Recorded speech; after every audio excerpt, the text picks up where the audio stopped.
This research at the intersection of policy and supply chain is particularly relevant today in the context of COVID-19. Some of the social distancing policy and some of the quarantining policies that we're seeing implemented around the country are a clear effort to try to reduce demand, flatten that curve, to reduce demand on the U.S. healthcare supply chain. I think that looking at the policy changes that have taken place in the last few weeks in terms of the demand side and the supply side and how it's meant to integrate the two is a really useful framework for supply chain.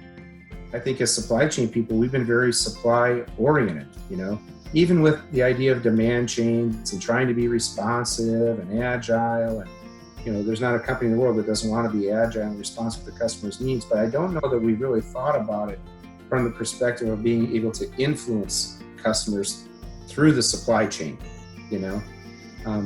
That's historically been kind of a marketing domain topic related to promotion and consumer behavior and so forth. But I think what we're learning is that there are clearly supply side factors, that are important to influence the way the consumer responds and interacts with that supply chain.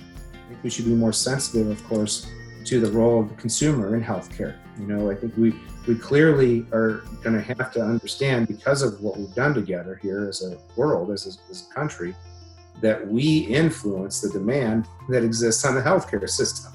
And it's true today with COVID-19, but it's also true on a daily basis. The foods that we eat, the amount of exercise that we engage in, contribute largely to the amount of access to healthcare and the type of access to healthcare that we need.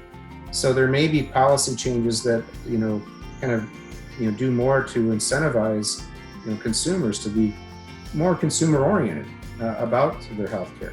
I also, from a policy perspective, of course, I think there are things we're going to learn that maybe we didn't need in the past. And I think, that we may find even new regulations creep up that support a new contemporary way of working.